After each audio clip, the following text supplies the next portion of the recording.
Everyone wants to know, how can I frag more?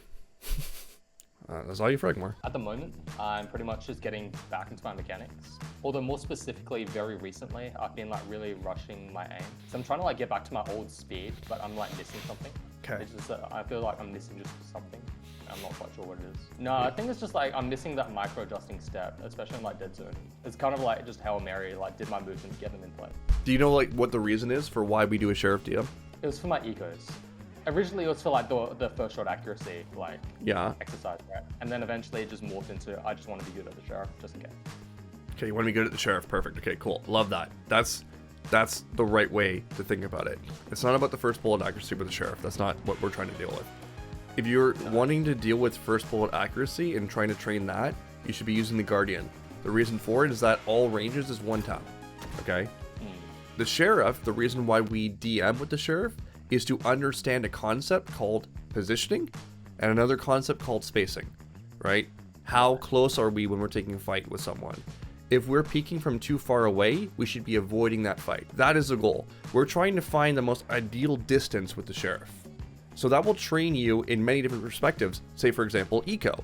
How do I get the best kind of fight with my Sheriff and the closest range possible? This fight right here should not have happened. You should have moved forward and then peeked again. So you decrease the distance. So if we're looking for that first thing that you're talking about, which is like that first bullet, actually switch the weapon, because it doesn't make sense. It's kind of like trying to work on your first bullet accuracy, but using a phantom and taking that fight there.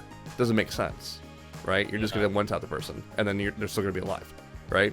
So it's all about using the right tool for the right job when you're in deathmatch and using it for the right intention. Whenever I'm DMing with the Sheriff, I'm thinking about how do I decrease the distance, because all these guys have Vandals. So I could use that to mimic what I want to take as a fight in eco. So you're right, you were half right on that. Now the actual movement, a couple things I've noticed right away, you're playing on higher settings, higher detail, bring that down. There's no sense in having it high. The more you have this kind of detail, the more it just bogs on your system and the more it distracts you.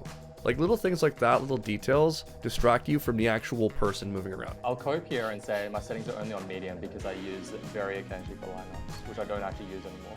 Okay, use it for lineups. Okay. Yeah. Use it for lineups. Yeah, I mean, like I feel like you can use. I do lineups without it too, so I would agree that's a little bit of a copium crew there, a little bit. Yeah. You can train it. I actually pull lineups twice in this, and I can pull up like 5 other boards, and I've called like lineups maybe once. Yeah. Here's another thing I noticed. Small little thing. I want you to watch this back in slow motion on this fight. Okay. See how you drop down and you're not on the same line? Yeah. This could be a recoil thing, but it also could be you're wanting to see where the head is. And you're doing this little U-shape motion. Very, very common. It could be. This dot here, man, I'm telling you, the dot sometimes could act like that. You kind of, if you're going to use a dot, you have to have faith that you're going to stay on that line, no matter what. Right? And just like track it. And the movement's just basically left and right. There's no adjustment on, see, like, it's happening several times. You're like down and up, down and up, down and up. There was an aim labs routine and it showed that I was doing the same thing, where it's like the goal was to do a straight line, so as straight as you possibly can. And what was happening is every time I got a kill, I'd go like this, and then I'd go to the next line, and I'd go like this, and go to the next line, and go like this. So you could see all the loops that you're doing, versus just doing straight lines to the target every single time. All right, taking your time in straight lines. That kind of drill is actually low-key good for fixing this problem. But it's also just like, sometimes someone just needs to identify that it's happening for you so that you can be like, oh, that I just gotta shake myself out of that, right? So yeah, straight lines, keep it on the headline and just moving around. What is your sensitivity? 800, I think, 0.3. 800.3. You're a little bit higher than I am. You're a whole point higher than I am. So it is a little bit higher for sure, and that will make things a little bit more shakier when it comes to like precision shots, which in this game, you're literally aiming through movement so much of the time. It's crosshair placement and movement where the fight comes in. If you're finding yourself adjusting a ton through your mouse hand, then you're probably doing too much work on that hand. So like that one there, if we're talking about the mass protocol, which I know you see in my content a lot, right? Mass protocol is move, aim, stand, chill, shoot, right? Yeah. When you're doing that last fight, you're doing a lot of movement, but you're not involving the aim. The aim in this case is tracking. You're tracking the target until you're feeling confident enough that you can stand still and shoot, right? So you just keep the movement going, you hit the aim, and then once you have that track solid, you stand still, shoot. on it. If we go back and watch that really quickly, let's go slow. But the aim portion, where you really want to be working on with right hand movement, is tracking this head. And at no point have you ever actually established that aim. You never got the check mark on it. So you've been standing still and shooting before the aim actually got that actual check mark. So what ended up happening is you had a M, S, S, A. The aim was an afterthought.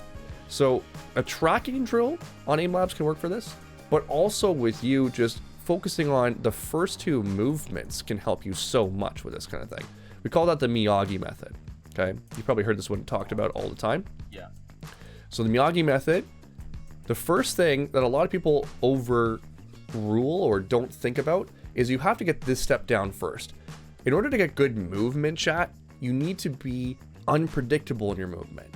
You need to be hard to hit. Your goal is to try to stay alive for 3 seconds when you're fighting someone like this. So it's like 1, 2, 3, like that kind of amount of time. Once you've got that down, then you can start adding in the aim. And there's gonna be times where people are gonna one-tap you in this drill all the time. It's gonna happen, but you wanna be unpredictable enough that it's consistently sort of happening that you're making people miss. So you got the check mark there, then you add the aim in, and that's where the tracking comes in. You're moving around, being unpredictable, making their life a living hell, and you're keeping that dot on their head the entire time.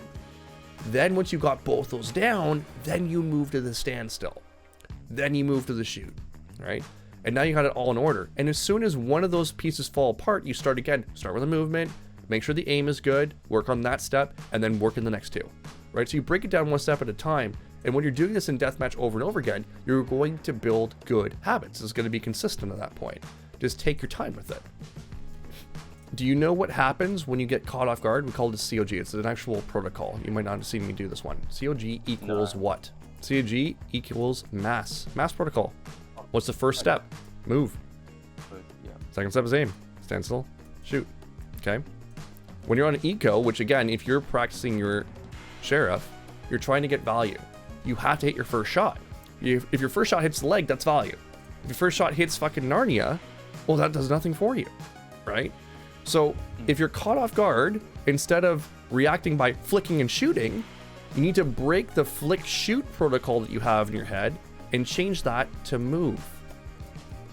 You make yourself hard to hit.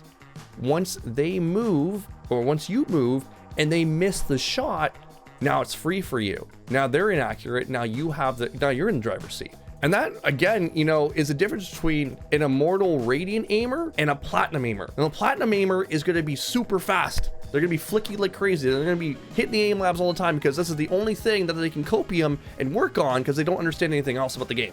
They're just like, how do I aim? How do I flick more? Because that's how I can fix all my problems. Now the radiant aimer is going to be like, no problem. Like if you look at Jing, for example, in that video that I posted the other day on my shorts, he misses his initial flick, but then he adjusts with movement, just with the mass protocol. Move, aim, stand still, shoot. He ends up walking in to adjust his fight to kill the first one, and the second one catches him off guard. He moves again and adjusts and kills the second one. It's literally there. You watch VCT, right? Same idea. You watch Tens, you watch Demon 1. Demon 1's a big proponent of this one. The dude rarely flicks, and when he does flick, it's pretty nice, but the dude walks into his fights. Literally walks into them. And just think of it like this too, right, man? Like a flick equals inconsistency. There's gonna be days where you're gonna be so freaking on, like you might be like hitting 8 out of 10 targets like all the time. But then you're gonna have that one day where you're just not quite feeling it, and then it's inconsistent, and you're gonna hit like 3 out of 10. You probably had those days before, right? Yeah, that's pretty much why I quit. Well, think of it like this. This is an on switch and an off switch. It's either pressed or it's not. That means you're 50-50 to get right on it versus your arm being, I'm only 30% today. You're gonna be either correct or wrong. It's on or off. So if you have that, it's 100%. You should be aiming with this. It makes the most sense. Press them both, you stop moving too. That's true. You could press A and D at the same time. You'll stop moving. See there, again, inconsistency is going to come from this. This was a flick adjustment. Watch this really slowly. So you move, you stand still, you aim with your mouse, and then you shoot. It was move, stand still, aim, shoot.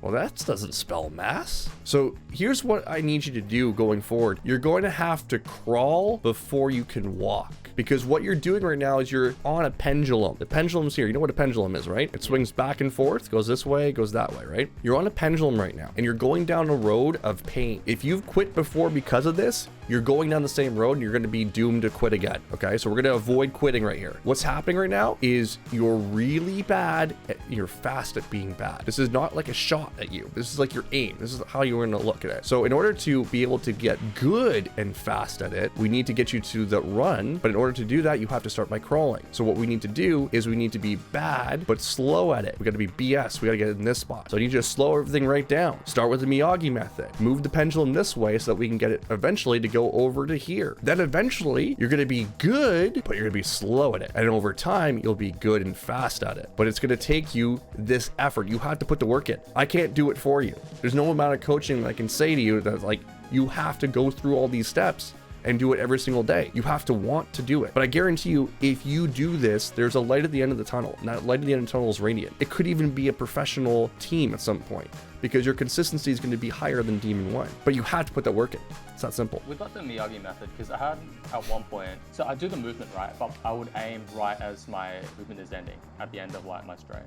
Is that correct? Or is that wrong? Don't overthink it. Stop moving once your aim is on them. Once you have the check mark, the aim is on them. If the aim never gets on them, you're not allowed to stand still. That's the way I want you to think about it. So it's going to train you to track a little bit more. It's going to train you to get on them. See, here you stood still again before you're even on them. So you haven't check marked the boxes. You're going to have to do this really slow, and you're going to get killed a lot. And it's going to be really annoying. Like if you get pissed off because of DM, people killing you, it's time to drop that ego and start from the beginning, right? If you learned how to ride a bike, you didn't just hop on a bike. You probably had training wheels first. And then eventually maybe you took the wheels off and you learned balance, right? That's how my dad did it. Now that you have the balance, you can start adding the pedaling in. There's other ways to be able to learn the bike. You don't just hop onto it. I mean, you could, you're just going to fall over and over again. That's the painful way of learning aim. You can just keep, quitting and starting, or you can go through a true tested process that will get you results over time. But it's not going to be tomorrow. It's not going to be the day after. It might be a month, it might be 2, but it's every day you put into it. The more effort you put into it, the more time you put into it, the better results are going to be.